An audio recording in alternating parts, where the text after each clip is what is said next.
जिस अविभाज्य चैतन्य को जीने की इच्छा होती है शरीर में, नाम रख दिया जाता है जीव।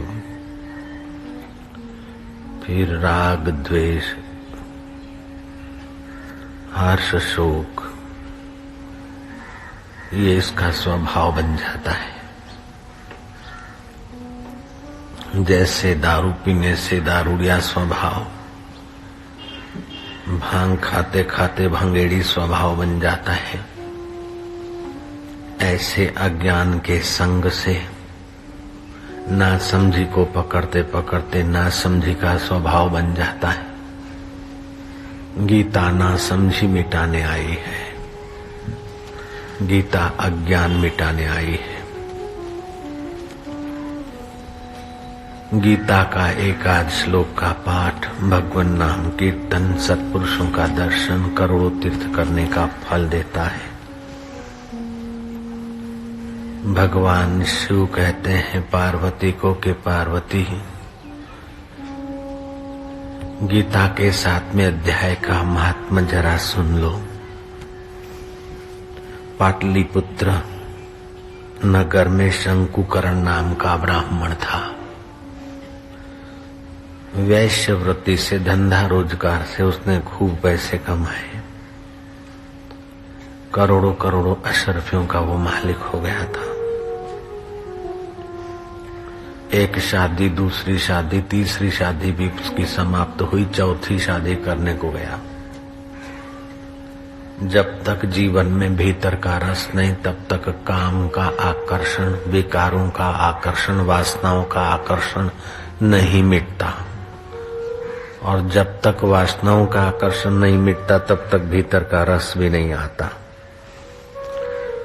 वासनाओं का आकर्षण मिटाते जाओ और भीतर का रस पाते जाओ, भीतर के रस को बढ़ाते जाओ और आकर्षण को हटाते जाओ। नाविक नाव को लेता जाए और नाव नाविक को ले भागती जाए। इसी ऐसे ही ढंग से यात्रा होती है। उस शंकुकरण ब्राह्मण को सत्संग का अभाव था। वो साधु संत और सत्कर्म में समय नहीं दे पाता था। मंत्रियों को भोज देता था, मंत्री लोग सुन ले। मंत्रियों को खिलाने पिलाने में, मंत्रियों के साथ अपना यश खाटने में उसने अपने धन का कुछ व्यय करा, लेकिन वासना मिटाने के लिए नहीं, अंतरात्मा की शांति पाने के लिए नहीं, अपितु वासना में उलझने के लिए उसकी प्रवृत्ति होती थी। अहंकार मिटाने के लिए नहीं, अहंकार को सजाने में उसकी प्रवृत्ति होती थी।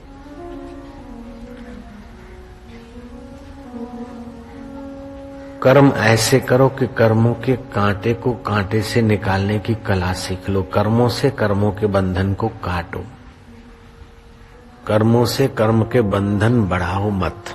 ऐसा गीता का और सत्शास्त्रों का उपदेश है। कर्म को कर्म बंधन मत बनाओ, कर्म को कर्म योग बनाओ। कर्म के बिना तो कोई रह नहीं सकता, तो करना ही है। तो बांधने वाले कर्म तो बहुत हो गए, अब कर्म बंधन से छूटने वाले कर्म करने चाहिए। लेकिन इस प्रकार का सत्संग नहीं मिलेगा तो जीव वही करता आएगा। मन को जो अच्छा लगा वो तो पतंग भी करता है और दिए में जल मरता है।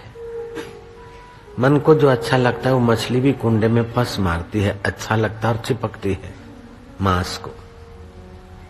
भावरे को सुगंध अच्छी लगती और कमल में फंस मरता है। मन को जो अच्छा लगे वही अच्छा है, ऐसी बात नहीं।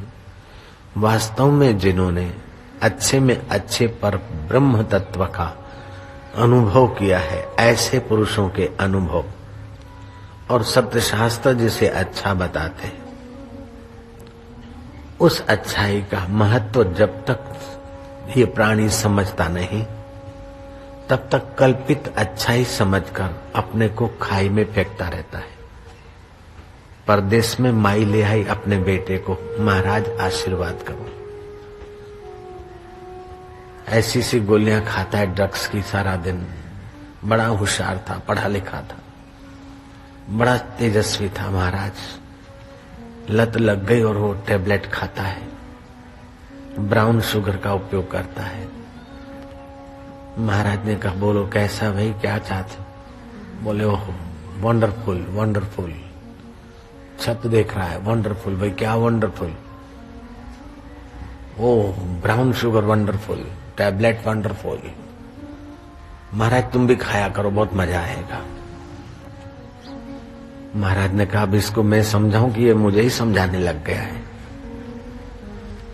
जब हीन मति बन जाती है, हीन स्वभाव बन जाता है, हीन आवश्यकताएं बन जाती, तो समझते कि इनको पाना ही धर्म है, इनको पाना ही कर्तव्य है और ये वंडरफुल है। इसलिए अपनी मति को ऊंचा बनाइए, परखने की शक्ति बढ़ाइए। जहां जो काम होता है वहां वैसा स्वभाव बन जाता है, जहां जैसा चिंतन होता है वहां वैसा स्वभाव बन जाता है, जहां जैसा चिंतन होता है वहां ऐसा परिणाम बन जाता है। यूरोप में किसी आदमी को मृत्युदंड देना था, प्रयोग किया गया। उसको कहा तुझे शॉक देकर नहीं मारेंगे, केवल इंजेक्शन लगाकर मारेंगे। इंजेक्शन कोई विष वाली नहीं होगी, खाली इंजेक्शन भोंकेंगे, रक्त बहेगा, रक्त बहते बहते बहते तू मर जाएगा। उसके आंखों पे पट्टी बांध दी गई, सुला दिया गया, दोनों हाथों में जरा सा सुई भोंक दी और फिर छोटी सी ट्यूब से सादा गर्म पानी की धार कर दी गई। उसको कह दिया गया कि तेरा गरम गरम खून की धार निकल रही है। खून बह रहा है, बह रहा है, काफी बह रहा है, ओहो बह रहा है। उस मुजरिम ने ऐसा चिंतन किया कि सचमुच में खून बह रहा है, बह रहा है, बह रहा है। अरे बोले बहुत बह गया, अब तो बचा भी नहीं। ऐसे संस्कार डाले और वो मुजरिम वहां मर गया। खून का 2 बूंद भी नहीं बहा था। जब चिंतन से मृत्यु हो सकती है तो चिंतन से जीवन को लॉन्ग लाइफ भी किया जा सकता है। जो चिंतित व्यक्ति होते हैं उनका अन्न ठीक से नहीं पचता है और विष बन जाता है। जो भयभीत व्यक्ति हैं उनके साथ भी यही हाल होता है करीब करीब। ठीक त्रिशंकु की वो दशा हुई। चौथी औरत लेने गए, थके मांदे कहीं रात को रहे और सांप ने काटा। सब सांप जहरी नहीं होते, सांप काटा वे मर गए।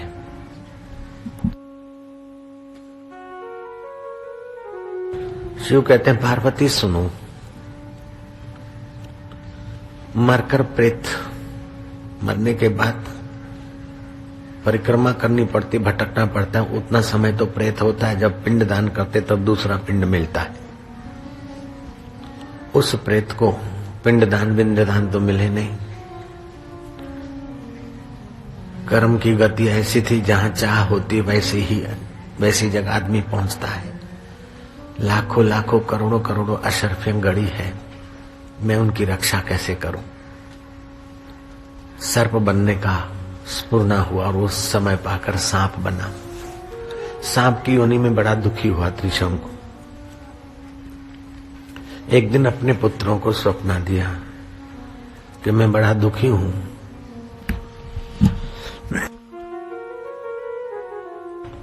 अमुक जगह पर धन गड़ा है और मैं सांप होकर उसकी रखवाली करता हूं। मेरी सदगति के लिए कुछ करो और फिर धन के तुम मालिक हो जाओगे। मजला लड़का आया, फावड़ा कुदाड़े लेकर वहां खोदने लगा। सर्प के शरीर ने वह अपना अंतवाहक शरीर से, भाव शरीर से बेटों को प्रेरणा दी, बेटे को, बजले को, कि तुम क्या करते हो मूर्ख, पहले मेरी सदगति का कुछ करो, फिर मैं बताऊंगा कहां खोदना है, कहां धन है। मेरी बाम भी खोदने को क्यों आ गए? हम नहीं जानते आपकी सदगति कैसे हो। तब शंकुकर्ण ने बताया कि गीता के 7वें अध्याय का पाठ, मेरे श्राद्ध के समय गीता के 7वें अध्याय का पाठ करके उस पाठ का फल मुझे अर्पण करो। जो पवित्र संयमी ब्राह्मण है गीता के 7वें अध्याय का पाठ करते हैं, उनको बुलाकर भोजन कराओ, उनको दक्षिणा दो और उनका आशीर्वाद लो। हे उमा, इस ज्ञान योग का फल जब शंकुकर्ण के हवाले हुआ तो उसको देवदेही मिली। गीता का ज्ञान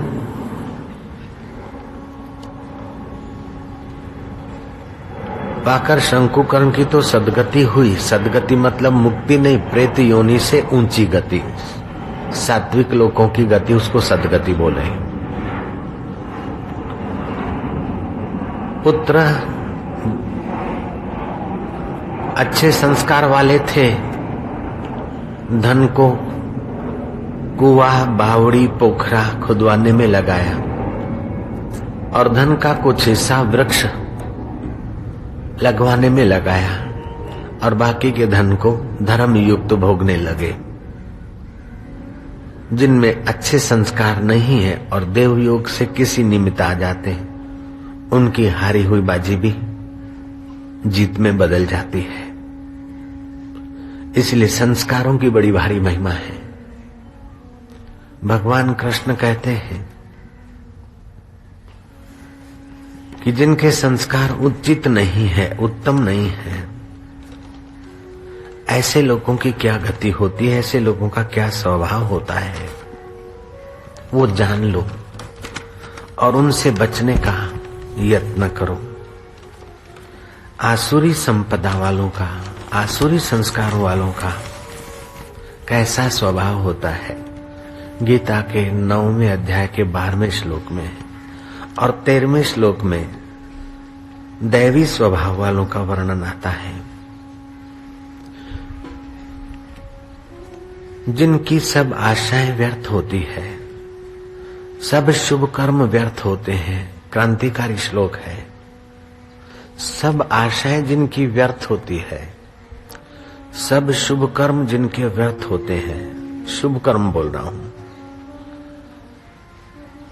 जिनकी सब आशाएं व्यर्थ होती है, सब शुभ कर्म व्यर्थ होते हैं और सब ज्ञान व्यर्थ होते हैं। अर्थात जिनकी आशाएं, कर्म और ज्ञान सब फल देने वाले नहीं होते, ऐसे अविवेकी मनुष्य सतफल पाए बिना ही आशाएं, कर्म और ज्ञान सतफल देने वाले नहीं होते, ऐसे अविवेकी मनुष्य आसुरी, राक्षसी और मोहिनी प्रकृति का आश्रय लेते हैं। मोहिनी स्वभाव का, आसुरी स्वभाव का, राक्षसी स्वभाव का आश्रय लेते हैं। विद्युत तो वही की वही, लेकिन इंस्ट्रूमेंट अलग, तो फिर पानी उबालेगा, बर्फ नहीं बना सकेगा। स्लाटर हाउस में कनेक्शन दे दिया तो वहां कत्ल करेगा, सत्संग नहीं सुना सकेगा। सत्ता स्वरूप में ईश्वर तो ज्यों कहते हो, लेकिन भाव का अलग अलग आश्रय, अलग अलग फल, अलग अलग स्वभाव, अलग अलग योनियां। सृष्टि वैचित्र्य इससे दिखता है। मोघाशा मोघ कर्मणो मोघ ज्ञाना विचेतसाः राक्षसीम आसुरीम चैवम प्रकृतिम मोहिनीम आश्रिताः। जिनकी ऐहिक जगत के भोग भोगने की आशा तीव्र है और पीछे मुड़कर भी नहीं देखते कि परिणाम क्या होगा, तमोगुण के अधीन होकर वासनाओं के शिकार बनते, उनको आसुरी प्रकृति वाला कहा है। तमोगुण की प्रगाढ़ता होती है।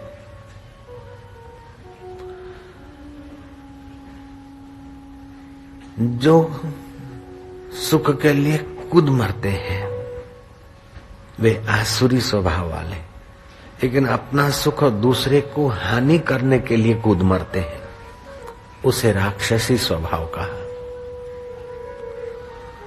और तनिक भी रुक नहीं पाते, उससे भी और गहरा उसमें प्रगाढ़ होते, उसे मोहिनी प्रकृति कहा।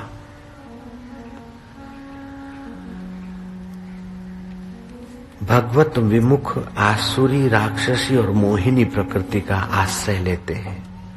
अंतर आत्मा की शांति को जिनको महत्व नहीं है, शांति धन से बड़ी है, शांति सत्ता से बड़ी है, शांति सौंदर्य से बड़ी है, शांति अष्ट सिद्धियों से बड़ी है, शांति स्वर्ग से बड़ी है। उस आत्म शांति से जो विमुख है,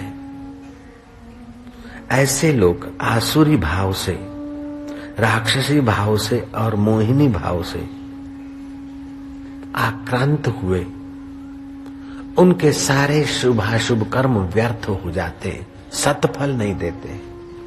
कभी कभार दिखाने के लिए शुभ कर्म करते भी हैं, लेकिन उद्देश्य भगवान नहीं होता है, उद्देश्य शांति नहीं होती है, उद्देश्य अंतरात्मा के विकास का नहीं होता, तो उनके सत्कर्म भी व्यर्थ का फल दे देते। थोड़ी देर की वाहवाही दे दिया, शांत हो गए, थोड़ी देर की खुशामद खोरी दे दिया, बस शांत हो गए उनके कर्म। लेकिन जो ईश्वर की प्रसन्नता के लिए सत्कर्म करते हैं, सत्य को पाने के लिए सत्कर्म करते हैं, वे देवी संपदा के लोग होते हैं। उनको साधु स्वभाव वाला कहो। ऐसे पुरुषों के द्वारा किसी की हानि नहीं होती, और आसुरी प्रकृति वालों के द्वारा किसी का लाभ नहीं होता। वो जिससे भी मित्रता करेंगे, दोस्ती करेंगे, मिलेंगे, उसका भी भोग के कारण शोषण करेंगे। पत्नी को तो बहुत प्यार करते हैं, लेकिन पत्नी का कल्याण हो इसलिए प्यार नहीं करते हैं। मेरे साथ क्लब में नाचे और मेरे दोस्त के साथ बिस्तर पे जाकर सोए, ये क्या पत्नी का आदर है कि पत्नी का शोषण है? समझदार लोग समझ सकते हैं, सोच सकते हैं। उन विचारों का कसूर नहीं है, उन विचारों को कृष्ण कहते हैं आसुरी भाव, राक्षसी भाव और मोहिनी भाव उनके चित्त को पकड़ रखा है। अहिल्याबाई ने अपने बेटे के कुआचरण पर रुष्ट होकर उसे मृत्युदंड सुना दिया। कैसा राज्य किया उस इंदौर की रानी ने। मालवा में अहिल्याबाई हो गई। अभी तक लोग उसकी तटस्थता गाते हैं। वो भगवान की भक्त थी और संतों के प्रति उसको आस्था थी। वो राज्य तो करती थी, लेकिन अपने ऊपर मोहिनी या राक्षसी या आसुरी भाव को सवार नहीं होने देती थी। दैवी भाव में जीने के लिए उपासना भी करती थी और शिव की पूजा भी करती थी।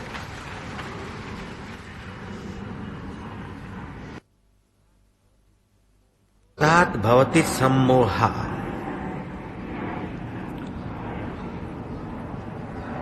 कामना की पूर्ति अगर नहीं होती है तो चित्त में क्रोध पैदा होता है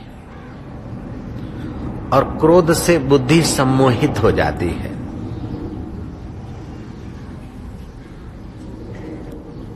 लोभ से सम्मोह हो जाता है। तो जिनका आसुरी स्वभाव है, मोघाशाह मोघ कर्मणु मोघ ज्ञाना विचेतसा राक्षसीम आसुरीम चैवम प्रकृतिम मोहिनीम श्रिता, जिनकी सब आशाएं व्यर्थ होती है, सब शुभ कर्म व्यर्थ होते हैं और सब ज्ञान व्यर्थ होते हैं, अर्थात जिनकी आशाएं कर्म और ज्ञान सत्फल नहीं देते हैं, व्यर्थ होते हैं। समझ लेना, श्लोक तो मैंने उच्चारण कर लिया, उसका अनुवाद भी मैंने तुमको सुना दिया, लेकिन व्यर्थ का मतलब ये नहीं कि जो भगवान को नहीं मानता है उसके सब कर्म व्यर्थ हो जाते हैं। व्यर्थ हो जाते फिर भी नहीं होते, और नहीं होते फिर भी हो जाते हैं।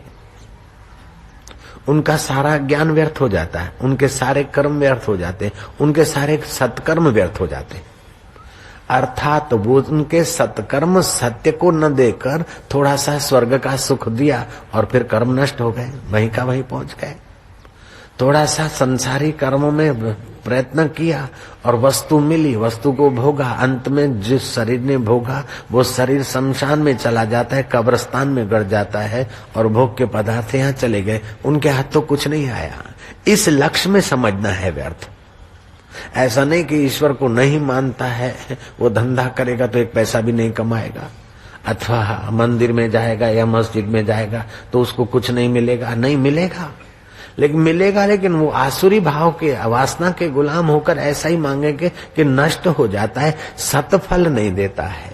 जो अपने काम आए वो फल नहीं मिलता है, शरीर के काम आए उतने फल को भोग भोग के फिर बेचारे रहते रह जाते हैं।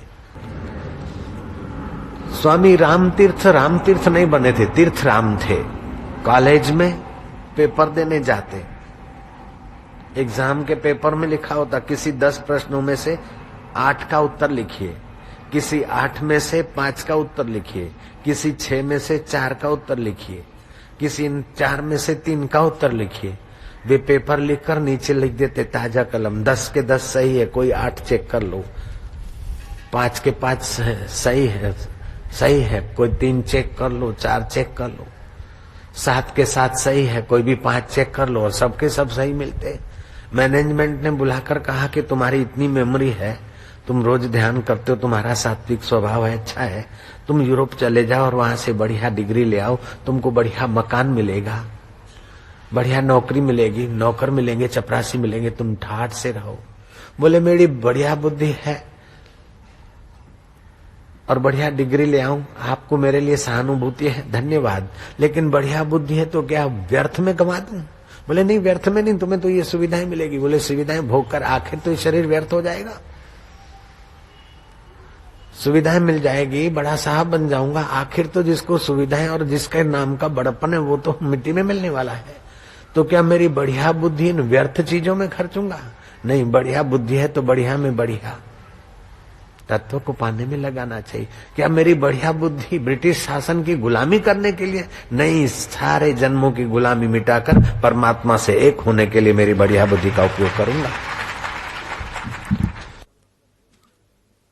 उसका मतलब ये भी नहीं मैं कहता हूं कि आप लोग कलेक्टर बैठे हैं अब रिजाइन करके बाबा जी बन जाओ, ये मेरा आग्रह नहीं है।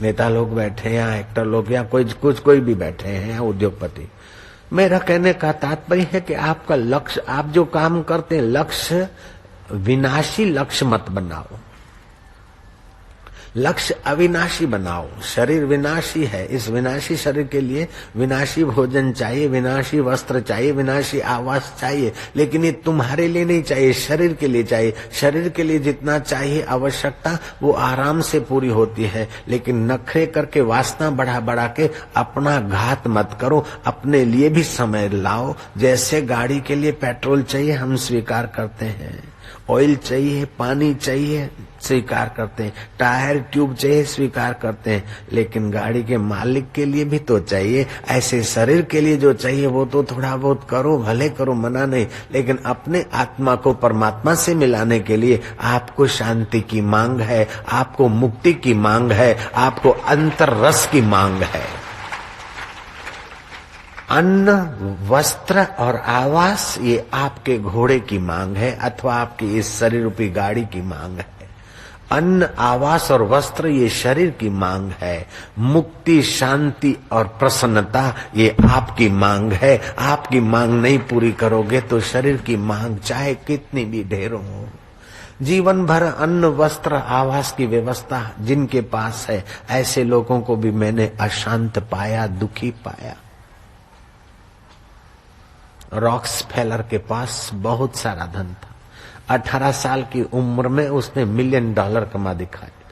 21 साल की उम्र में तो बहुत सारे धन का वो स्वामी बन गया था, स्टैंडर्ड वैक्यूम कंपनी का मालिक बन गया था, और भी उसकी आवश्यकता बढ़ती गई, भूख बढ़ती गई। धन मिलने से आदमी धनवान होता है ये बुद्धिमान लोग नहीं मानते। धन मिलने से कोई धनवान होता है, बाकी के लोग तो कंगाल हो जाते हैं, धन की और भूख बढ़ जाती। साधारण आदमी को तो 2000 से तृप्ति हो जाती है, लेकिन जिसके पास 2 लाख है उसको 2000 की भूख नहीं, उसको फिर 10 लाख की भूख हो जाती है। जिसके पास 10 लाख है उसको 50 लाख की भूख हो जाती। जिसके पास 50 है उसकी फिर 2-5 लाख से भूख नहीं मिटती है, उसकी भूख फिर करोड़ों की हो जाती है। और जिनके पास करोड़ों है फिर उसकी भूख महाराज 100 करोड़ों की हो जाती है। भूख बढ़ती जाती है। जब तक अंतरात्मा का सुख नहीं मिला तब तक ये वासना जीवात्मा को अंधा के तरफ ले जाती है। रॉक्सफेलर का हाल यही हुआ। 50-52 साल की उम्र में रॉक्सफेलर इतना भयभीत, चिंतित और बीमार हो गया कि फैमिली डॉक्टरों ने और दूसरे कंसल्टिंग करने वालों ने सबने मिलकर एक ही शब्द सुना दिया कि इस प्रकार तुम्हारा जीवन रहेगा तो विथिन 6 मंथ 6 महीने के अंदर आप मर जाएंगे। रॉक्सफेलर फिर कोई उपाय बोले, हम तो उपाय नहीं जानते, आपको चिंता, इतना सारा धन है और भी चाहिए तो उसी चिंतन में रहते हैं और चला न जाए उसका भय भी रहता है। नश्वर चीजों को जितना आप इकट्ठा करते हैं उतना भीतर से आप टेंशन को भी क्रिएट करते हैं। नश्वर चीजों का सदुपयोग करो, इकट्ठी होती है तो होने दो और उपयोग में आती है तो आने दो, लेकिन उसके पीछे अपने को आप तंग मत करो, अपने को आप सताओ मत, अपने को खपाओ मत। आप धनवान बनिए, धनंजय बनिए, लेकिन धन के गुलाम मत बनिए। ये पुष्पों की माला मेरी है, इसका क्या पुरावा कि चाहे मैं इसका उपयोग करूं, चाहे किसी को दे दूं, मैं इसका स्वामी, लेकिन मैं इसको रख के संभाल के मर जाता हूं तो मैं इसका गुलाम हो गया। ऐसे धन का उपयोग किया अपने लिए, सत्य के लिए, सत्य में तो धनवान है, लेकिन धन को रख के संभाल के चिंता और टेंशन कर मर गया तो धन का दास हो गया। धन का चौकीदार मरा है, धनवान थोड़े मरा है।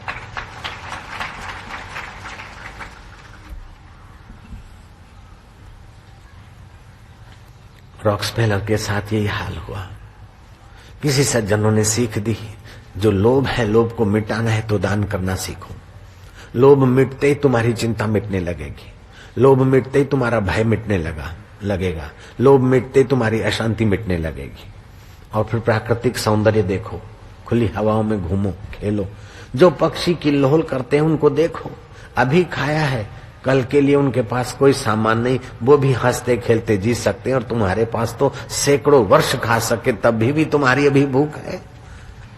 जिसने अनुराग का दान दिया उससे और मांग लजाता नहीं, अपनापन भूल तू शांति पा, ये पीयू का बिहाग सुहाता नहीं। नब देख पियो घर शाम ढले, मिट क्यों उसमें मिल जाता नहीं। चुगता है चकोर पिया की याद में अंगार, फरियाद किसी को सुनाता नहीं। अब सीख ले शांति का मंत्र नया, अब सीख ले मौन का मंत्र नया, ये वासना का तांडव सुहाता नहीं। खपे खपे खपे, एक होती है आवश्यकता, दूसरी होती है इच्छा। आवश्यकता तो साधारण हाथ पैर चलाने से पूरी हो जाती है, रोटी कपड़ा आवास, लेकिन इतना बढ़िया आवास चाहिए, इतना बढ़िया वैरायटी चाहिए, इतना बढ़िया टिप टॉप चाहिए। कितना भी बढ़िया बने फिर भी मन रुकेगा नहीं, और को देखेगा, वहां फिर रोना चालू। लेकिन नीचे वालों को भी तो देख, जो एक बेचारे एक कमरे में जी रहे, एक झोंपड़े में जी रहे हैं, उनको भी तो देख। आवश्यकताएं थोड़ी मेहनत से पूरी हो जाती, लेकिन इच्छाएं तो महाराज जितनी बढ़ाते जाओ, जितनी पूरी करते जाओ, उतनी और बढ़ती जाती है। और उन इच्छाओं के गुलाम होने से आदमी आसुरी भाव का आश्रय ले लेता है, फिर राक्षसी भाव बन जाता है, उसका क्रोध हो जाता है, जरा जरा देर में डिप्रेस हो जाता है, जरा जरा देर में अशांत हो जाता है, जरा जरा देर में खिन्न हो जाता है, शॉर्ट टेम्पर्ड हो जाता है। ये आसुरी भाव का फल है। जय राम जी की। सज्जन शिरोमणि स्वामी विवेकानंद का दीदार करके रॉक्सफेलर का जीवन बदल गया। और खपे खपे खपे नहीं, अब लो जो अपने पास है छोड़कर मरूं इससे, अपने हाथों से उसका सदुपयोग करना शुरू हुआ। ईश्वर की प्रीति अर्थ करना शुरू हुआ। बहुजन हिताय बहुजन सुखाय, अपनी वस्तु का, अपने धन के भंडार का सदुपयोग करना शुरू किया। रॉक्सफेलर लिखता है, जो मैं 55 साल के अंदर अंदर मरने वाला था, मैं 93 साल तक जिया। ये केवल मेरे जीने का ढंग बदलने का फल है, दवाइयां मुझे नहीं जिला सकती थी। भागवत में तो आता है, जो अति दुष्कर्मी है वे अकाल मरते हैं। और आज के मनोवैज्ञानिक कहते हैं, जो बड़े अफसर या बड़े पद से रिटायर होते और उनके पास सत्संग या समझ नहीं है, तो वे लोग भी अकाल मरते हैं। क्योंकि बड़े अफसर थे, सब लोग खुशामद करते थे, सब ऑर्डर चलता था। अब घर में रिटायर हो गए, कोई पूछता नहीं, हाय रे क्या ये जिंदगी, हाय रे क्या ये जिंदगी, इससे तो मर जाए, इससे तो मर जाए, मर जाए, मर जाए कि उनके संकल्प उनको जल्दी मौत ले आके दे देते। ऐसा मनोवैज्ञानिकों का कहना है। तुम मरने के लिए नहीं जन्मे हो, तुम परेशान होने के लिए नहीं जन्मे हो, अथवा गृहस्थ की बैलगाड़ी खींचते खींचते पुराने बैल हो जाओ और पड़े रहो, घास का टुकड़ा खाते रहो, इसलिए तुम्हारा जन्म नहीं हुआ है। तुम्हारा जन्म हुआ है मुक्त होने के लिए, तुम्हारा जन्म हुआ है आनंदित होने के लिए, तुम्हारा जन्म हुआ है आत्मा परमात्मा का साक्षात्कार करने के लिए। इस बात को याद रखो। आसुरी स्वभाव से, मोहिनी स्वभाव से, राक्षसी स्वभाव से अपने आप की रक्षा करो, बचाओ। आसुरी स्वभाव से बचना है तो महाराज वासनाओं की अति वेग वासना वालों की संगति न करो, अथवा अति वेगमय वासना को पकड़ो मत। दुकान में, घर में, समाज में जाओगे, हजार हजार चीजें दिखेगी, हजार हजार इच्छाएं हो जाएगी, लेकिन आप विवेक की तराजू से कौन सी इच्छा करना चाहिए, ऐसा मिल जाए फिर क्या, ये पालूं। एक तरफ तो होता है कि चौपाटी पे गए चाट खा लूं, दूसरी तरफ होता है कि दूध पिया है, तीसरी तरफ होता है कि नहीं चाट नहीं, फलाना खाऊं, चौथा खाऊं, ढींगना खाऊं। मन न जाने खाने की कितनी कितनी वासना कर लेता है, देखने की कितनी कितनी वासना कर लेता है, कैसे कैसे बनने की वासना कर लेता, तो एक साथ वासनाओं का झुंड पैदा कर लेता है। और उन वासनाओं के झुंड में एक आध पूरी होती है तो दूसरी खड़ी है, दूसरी पूरी है तो तीसरी खड़ी है, और उनको पूरी करो तो 10, 50, 100 और आ जाती है। वासना पूरी करते करते जीवन नष्ट हो जाता है, लेकिन वासना तो अधूरी अधूरी रह जाती है। तो अब क्या करें? क्या वासना पूरी न करें? रो रो के मर जाए ना, रो रो के भी ना मरो। और वासना पूरी करते करते करते आसुरी भाव, मोहिनी भाव और राक्षसी भाव के गुलाम भी मत बनो। तो क्या करें? जो आवश्यकता है उसको पूरा करो, और जो वासना है उसको निवृत्त करो। वासना पूरी करने में तो गुलामी है, पराधीनता है, लेकिन वासना निवृत्त करने में स्वाधीनता है और विश्रांति मिलेगी। वासना निवृत्ति में स्वाधीनता है, वासना निकाल देना आपके हाथ की बात है, वासना पूरी करना व्यक्ति के हाथ की बात नहीं। उसमें प्रारब्ध भी चाहिए, समाज भी चाहिए, सरकार भी चाहिए, फलाना भी चाहिए, तभी ये वासना पूरी होती। लेकिन पूरी नहीं होती, गहरी होती है। मानो मुझे कोई बढ़िया जगह देखने को, पिकनिक प्लेस देखने को मिल गई, हाँ अच्छी जगह पिकनिक प्लेस देखने की इच्छा, हाँ पिकनिक प्लेस मैंने देखा, तो क्या मेरी इच्छा मिट गई? नहीं, इच्छा होगी कि मिसिस को भी ले आऊं और फलाने दोस्त को भी बताऊं। पूरी नहीं हुई और गहरी हुई। फलानी जगह बहुत सुख है, फलानी जगह बहुत अच्छा है, तो क्या यहां अंधेरा है? फलानी जगह का सुख, फलानी जगह का सदुपयोग कर, लेकिन सत्य में आने के लिए यत्न कर।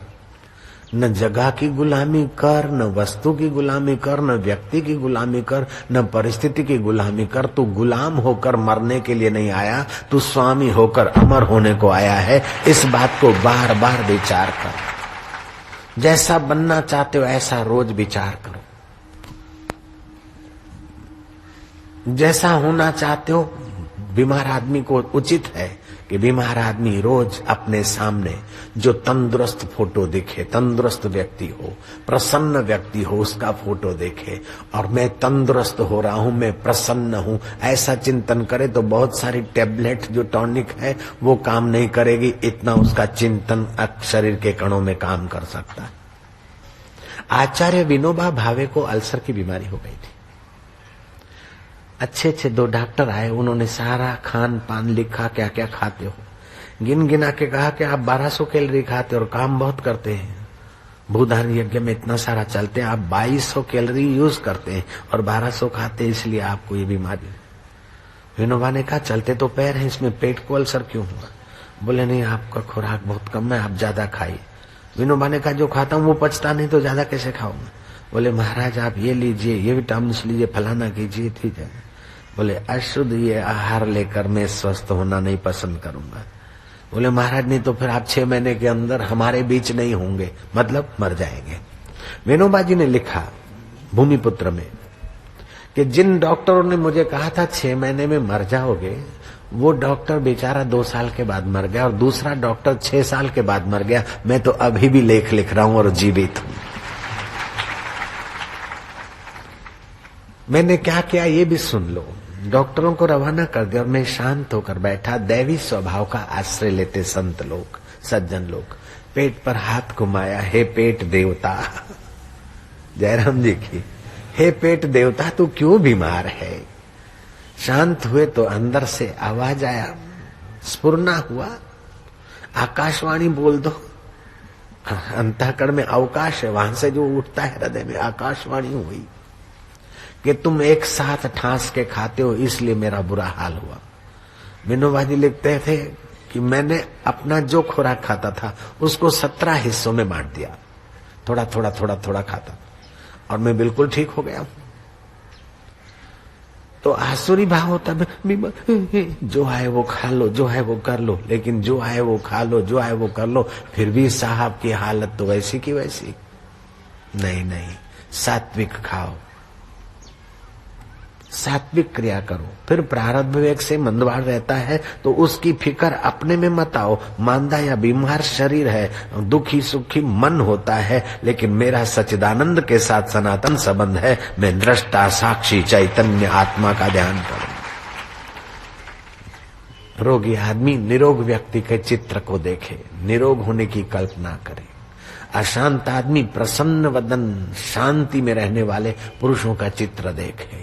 दुखी आदमी अपने से भारी दुखियों को देखकर अपने चित्त में कह के चलो फिर भी ठीक है, इनको तो हमारे से भी ज्यादा दुख है। हम सुखियों को देखते हैं लेकिन सुख भी स्वप्ना है, दुख भी बुलबुला है। सुख स्वप्ना दुख बुलबुला दोनों है मेहमान, दोनों बीतन दीजिए जो भेजे भगवान। ऐसा करके अपने को दुख के दबाव से बचा ले और सुख के आकर्षण से बचा ले, दैवी संपदा हो जाएगी। ये तीनों स्वभाव के सिर पर पैर रख लेगा और विजयी बन जाएगा।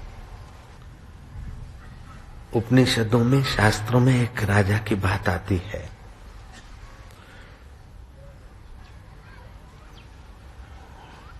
उस राजा ने बहुत सारे भोग भोगे लेकिन संतोष नहीं हुआ। बूढ़ा हो गया, अपने पुत्रों से जवानी ली।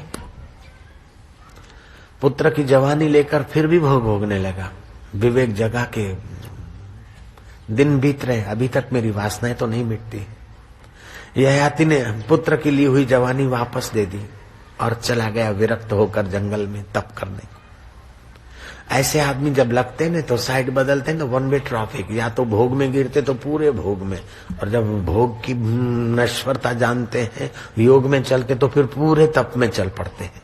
1 वे ट्रैफिक जैसा है उनका। तो हम लोग बीच के हैं, थोड़ा भोग थोड़ा योग, उस बीच में ही लटकते त्रिशंकु जैसा, न पापियों में न ब्रह्म ज्ञानियों में, बीच में जमा उधार जमा उधार जमा उधार।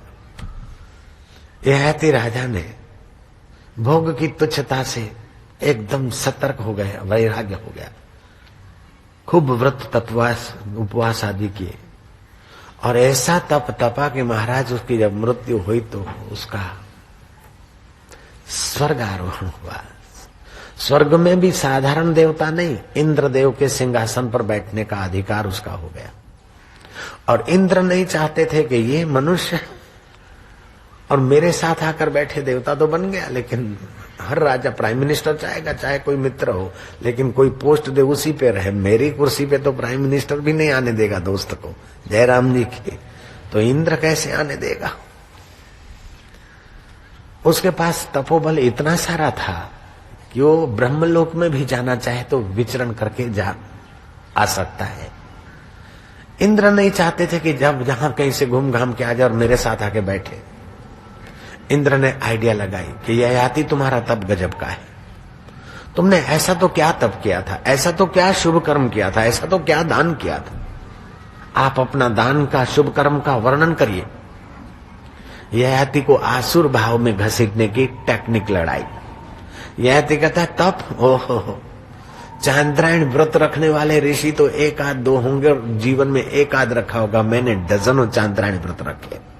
एक दिन में 1 ग्रास, दूसरे दिन में दूसरा ग्रास, तीसरे दिन में 3 ग्रास, चौथे दिन में 4, ऐसे 15 दिन हो तो 15 ग्रास, फिर 14, 13, 12 उसको चांद्रायण व्रत कर दे। मैंने कई चांद्रायण रखे, कई कृच्छ व्रत रखे, कई अमुक व्रत रखे कि गाय को जौ खिला दी और जौ जब गाय के गोबर में आए उन्हीं जौ को चुन के उसकी राब बना के जरा सी ले ली और उसको भी फिर छोड़ दिया। मैंने तो ऐसा ऐसा व्रत किया, ऐसे ऐसे तप करे कि बड़ा बड़ा तपस्वी नहीं कर सकता है, बड़ा बड़ा जोगी भी नहीं कर सकता है, बड़े बड़े संतों से भी मैं बहुत आगे था। जब संतों के और बड़े बड़े तपस्वियों के विषय में अंट संट उसने अहम में आकर बोल दिया, इंद्र ने कहा बस बस बहुत हो गया, तुम्हारा पुण्य नष्ट हो गया, अब तुम्हें गिरा दिया जाएगा। मैं इसीलिए तुमको पूछा था, तुम रोज आकर टप के बैठ जाते थे, लेकिन तुम्हारे पास पुण्य पचाने की कोई अटकल नहीं है। जाओ, जहीं से आए हो उसी धरती पर तुमको फेंक दिया जाता है। लेकिन फिर भी मेरे साथ कुछ क्षण तुम बिताते थे, मैं एक सहयोग कर सकता हूं। तुम जहां चाहो उस इलाके में मैं तुम्हें भेज सकता हूं। बोलो तो राजा के घर, बड़े सम्राट के घर, बड़े धनाढ्य के घर तुम्हें भेजूं। बोले नहीं नहीं, मैं बस जाता हूं। कथा कहती है कि उस ययाति को गिरा दिया गया। इंद्र ने कहा कहां गिरा है? बोले जहां अच्छे संत बैठे हो, जहां गिरूं और फिर चढ़ चढ़ के तुम्हारे तक न पहुंचूं, न नीचे गिरा रहूं न तुम्हारे तक पहुंचूं, जहां फिर कभी न गिरूं ऐसी जगह पर गिरा हूं। जहां ऋषि आत्मचर्चा कर रहे थे, शिबी ऋषि, अष्टक ऋषि, वसु ऋषि और प्रतरदंत ऋषि, उस वन में गिराया। ऋषियों का योग बल ऐसा था, ऋषियों ने कहा अरे ययाति राजा गिर रहे हो, हम तुम्हारे लिए अपने संकल्प योग बल से वही स्वर्ग बना के दे सकते हैं। वो बोलता है नहीं, स्वर्ग से भी पतन होता और वहां भी ईर्ष्या रहती, महाराज मुझे आपके चरणों में आने दो। ययाति राजा उन 4 शिबी, अष्टक, वसु और प्रतरदंत ऋषियों के यहाँ उतरे और उनके चरणों में बैठकर वासनाओं को मिटाकर निर्वासनिक नारायण तत्व का साक्षात्कार करके सदा के लिए जीवन मुक्त हो गए। मोघाशा मोघ कर्मणो मोघ ज्ञाना विचेतसा राक्षसीम आसुरीम चैवम प्रकृति मोहिनी श्रिता, जिनकी सब आशाएं व्यर्थ होती है। उसका मतलब ये नहीं कि पढ़ता है मैं पास हो जाऊंगा तो न पास होगा, नहीं, पास भी होगा, नौकरी भी मिलेगी, पैसा भी कमाएगा, अंत में देखो तो व्यर्थ, अपने लिए कुछ नहीं हुआ। ये आशय है। पढ़ो, कमाओ, नौकरी करो, लेकिन आशा एक ऐसी बनाओ कि सत्य की प्राप्ति हो जाए, अंतर आत्मा का सुख आ जाए। वैसा मतलब नहीं कि जिनको अंतरात्मा का सुख मिला वे नौकरी धंधा नहीं करते या कमाते नहीं, खाते नहीं या घूमते नहीं, क्या मूंगे मूंगे बैठे रहते। हम देखो खाते भी हैं, घूमते भी हैं, ये पुष्पों से देखो सम्मानित भी होते हैं, कोई घाटा लगता है क्या? जयराम देखिए, जो लोग कहावे दावे कूड़ कपट बेईमानी करके ये चीजें चाहते, उनके पास ये चीजें आती है, तभी भी हृदय में वो शांति आनंद नहीं है। लेकिन ये ईश्वर को चाहने से जो शांति आनंद है, ये चीजें खिंच खिंच के आती है। उपयोग करो न करो तुम्हारी मौज है, ये तुम्हारी दास है और तुम इनके स्वामी बन जाते हो। ऐसा जीवन जियो, स्वामी बनने का जीवन जियो। गुलाम होकर जिए तो क्या जिए? वस्तुओं के लिए तुम नहीं हो, तुम्हारे लिए वस्तु है। शरीर के लिए तुम नहीं हो, तुम्हारे लिए शरीर है। पैसों के लिए तुम नहीं हो, तुम्हारे लिए पैसा है। गाड़ी के लिए तुम नहीं हो, तुम्हारे लिए गाड़ी है। आज तो हम गाड़ी के लिए बन गए। गाड़ी को जरा पंचर हो गया। अरे एक दिन तो पूरा छोड़ के जाना पड़ेगा, अभी ट्रेनिंग मिल रही है। कभी पंचर हुआ, कभी एक्सीडेंट हुआ, कभी पेट्रोल खत्म हुआ, कभी कुछ खत्म हुआ। ये खत्म होने वाली चीजें अपना परिचय दे रही है। जो खत्म नहीं होता है उधर के तरफ तेरी आंख खोल रही है। परेशान क्यों होता है? निष्फिक्र रहो। क्या करें, बेटों को तो इतना पाला पोषा, लेकिन मेरा बेटा तो ऐसे ही अच्छा होता तो आसक्ति होती, थोड़ा ऐसा वैसा है तो सावधानी करता है, तो सावधान हो, फिर बेटा भी ठीक हो जाएगा, बेटे का बाप भी ठीक हो जाएगा। लेकिन जब बेटे का प्रॉब्लम ले लेके अपने को प्रॉब्लम के दलदल में गिरा देते, पत्नी का प्रॉब्लम लेकर, पति का प्रॉब्लम लेकर, किसी का प्रॉब्लम लेकर सोच सोच के अपने को प्रॉब्लम की खान बना देते हैं। प्रॉब्लम मेकर मत बनो आप, प्रॉब्लम क्रिएट करने वाले मत बनो, प्रॉब्लम मेकर मत बनो। प्रॉब्लम को उखाड़ के फेंको और परमात्मा रस मेकर बनो, परमात्मा आनंद मेकर बनो, परमात्मा ज्ञान मेकर बनो। एक गीता का ज्ञान है, संतों का अनुभव वचन है। आपके संस्कार, विचारों के संस्कार रक्त में व्याप्त हो जाते हैं और सात्विक विचार इतने गहरे व्याप्त हो जाते हैं, जैसे आप पवित्र गंगा तीर्थ में गंगोत्री यहाँ यमुनोत्री यहाँ उधर नहाते हो तो आनंदित होते हो, उल्सित होते हो। लेकिन जहाँ गंदगी है, जहाँ दुराचार है, जहाँ वैश्याग्रह है, यहाँ शराबी कबाब है, वहां अगर जाते तो आपका मूड अपने किस्म का हो जाता है। गीता प्रेस गोरखपुर के जय दयाल गोविंद का कलकत्ता में किसी बड़े सेठ की कोठी में ठहरे थे। रात भर उनको नींद नहीं आई। बड़ा सेठ था, जिसको आजकल बड़ा बोलते, वो बड़ा सेठ। वास्तव में बड़ा सेठ तो मैं उसको बोलता हूँ जिसके पास धन होने के साथ साथ साधु सेवा, सज्जनता और नम्रता है। पुण्यों में जो बड़ा है वो मेरी नजर में बड़ा सेठ है। लेकिन पाश्चात्य जगत के चश्मे से जो बड़ा देखता है, ऐसे बड़े सेठ की कोठी में रहते। पाश्चात्य जगत में बड़ा सेठ उसको बोलते, चाहे कितने के गले घोंटे हो, चाहे कितना अनर्थ किया हो और अभी उसको धन के ढेर है, चाहे क्लबों में नाचता हो और औरतें बदलता हो, लेकिन पैसा बहुत है तो बड़ा सेठ है। जयराम जी की। लेकिन भारत के संत उसको बड़ा नहीं मानते। जिसके पास चरित्र का धन है, जिसके पास सेवा का धन है, जिसके पास नम्रता का धन है, जिसके पास सदाचार का धन है और जिसके पास संसारी भी धन है, वो सेठ है। संसारी धन कम भी है लेकिन चरित्र का धन है, उसको हम बड़ा सेठ मानते हैं।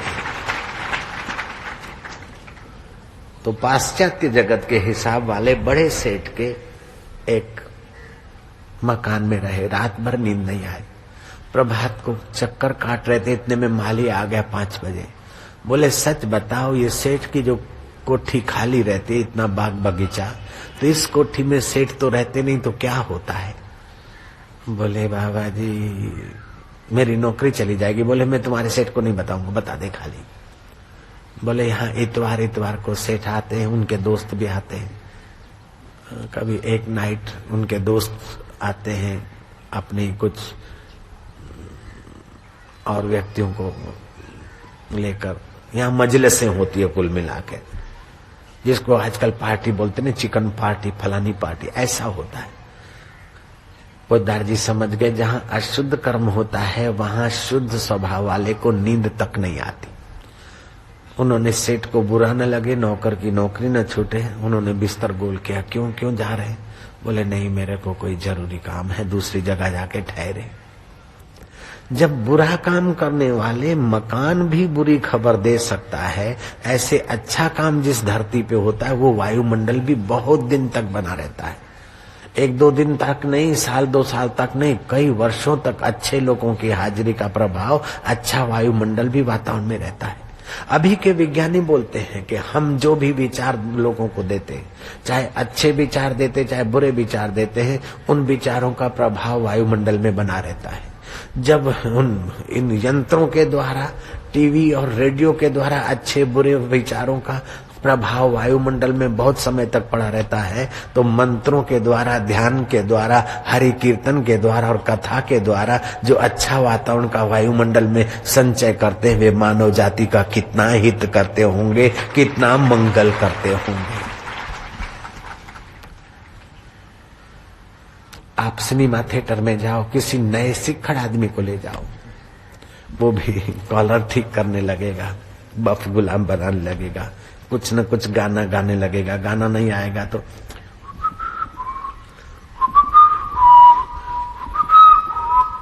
ऐसा तो करेगा, क्योंकि वहां के वाइब्रेशन ऐसे।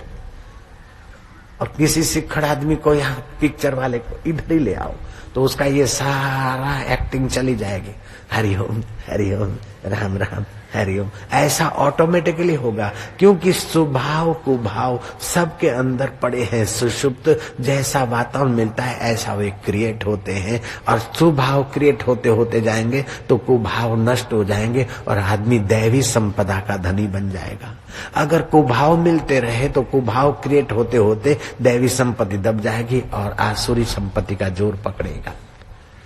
इसलिए विवेकानंद बोलते थे कि जो छोटी जाति के लोग हैं वे ऊंची जाति वालों के लिए वैर भाव का प्रचार न करें और लेख न लिखे, अपितु ऊंची जाति वालों में जो गुण है वो उनके अपने अंदर लाए, इन्हीं में उनका कल्याण है। और ऊंची जाति वाले उनको गले लगाएं और नीची जाति वाले अपने में हीन भाव न लाएं, अपितु अपने अंदर ऊंचा ज्ञान और ऊंचा प्रेम लाए। न कि सवर्णों के प्रति द्वेष की आग फैलाने वाले लेख लिखकर, किताब लिखकर समाज में विद्रोह करके अपना और देश का, राष्ट्र का विनाश करे। ऐसा हमें कभी नहीं करना चाहिए। सबको एक दूसरे से सहयोग मिले, ऐसे लेख और ऐसे उपदेश होने चाहिए।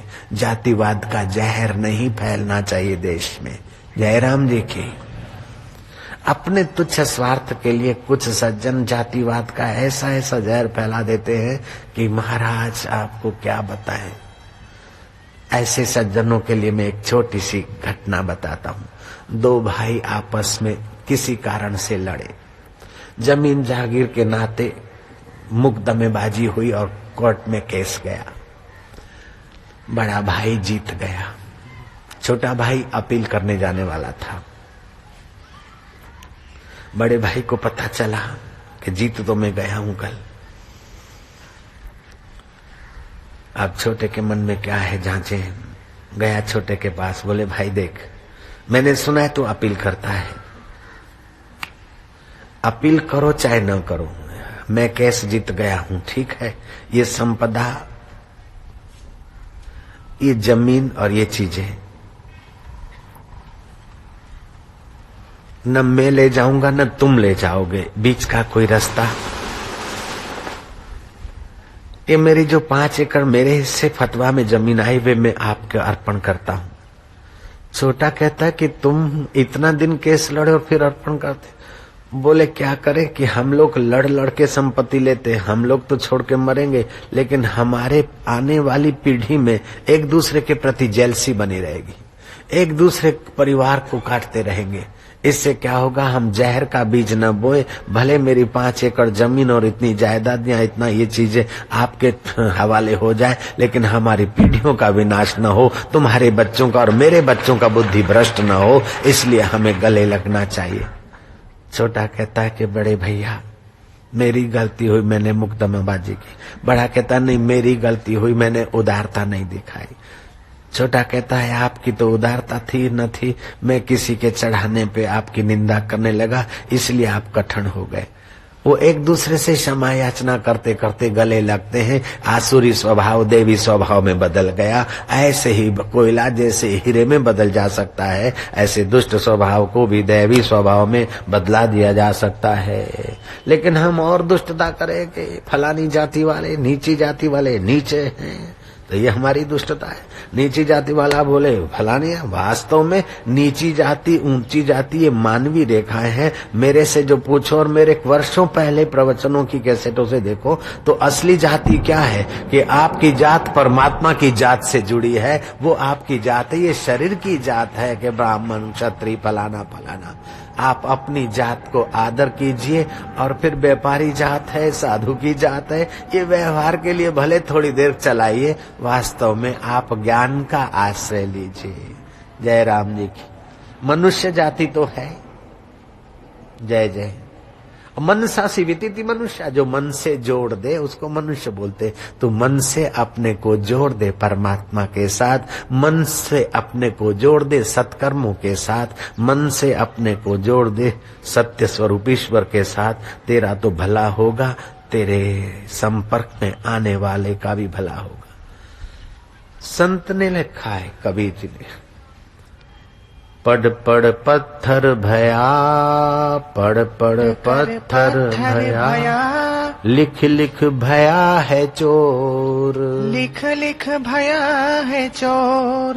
पड़ पड़ पत्थर भया, पढ़ पढ़ पत्थर भया, लिख लिख भया है चोर, लिख लिख भया है चोर। जा पढ़नी ते साहिब मिले, जा पढ़नी ते साहिब मिले, वो पढ़नी कछु और, वो पढ़नी कछु और।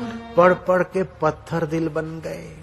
अपनी अक्ल होशियारी को शरीर की वासना भोग भोगने में लगा। सामने वाले को रोटी मिलती कि नहीं मिलती, उसके बच्चों को पढ़ाई मिलती कि नहीं मिलती, उनको बीमारी के समय औषधियां ठीक जीवन जीने का ज्ञान मिलता है कि नहीं, पढ़ पढ़ के स्वार्थी बन गए। तो पत्थर दिल बनाया और लिख लिख के ऐसा एडजस्टमेंट करता है कि महाराज सब माल अपने पास, चोर बन गया।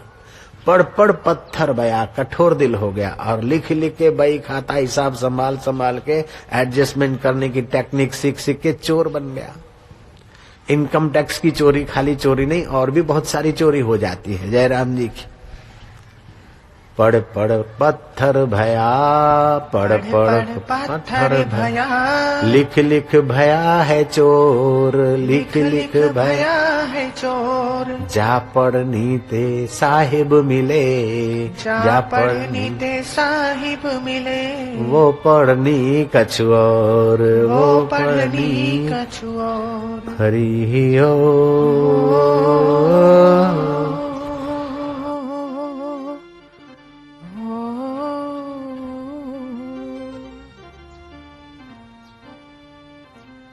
विवेकानंद बोलते हैं, उन्नति का उपाय, छोटी जाति वाले बंधु ये समझ लें, उन्नति का उपाय संघर्ष, यहाँ उनके उन सवर्णों के खिलाफ लेख लिखना या लोगों को बहकाना, ये उन्नति का उपाय नहीं है। अपितु संस्कृत के ज्ञान को, संस्कृति को अपने जीवन में लाना, सुसंस्कृत ज्ञान अपने जीवन में बढ़ाना, ये उन्नति का उपाय है। किसी को ऊंचा देखकर जलना और उनकी टांग खींचना, इससे हमारी उन्नति नहीं होती। चाहे हम सवर्ण हो, चाहे किसी जाति देश के हों, किसी को देखकर जलने से उन्नति नहीं होती है। अपितु जहां से उसकी उन्नति हुई, उस तत्व में आप भी प्रवेश करके उन्नत हो जाइए। मैंने सुनी थी वो कहानी कि बीरबल के आगे अकबर ने एक लकीर खींच के दिखाया कि इस लकीर को छुए बिना छोटी करके दिखाओ।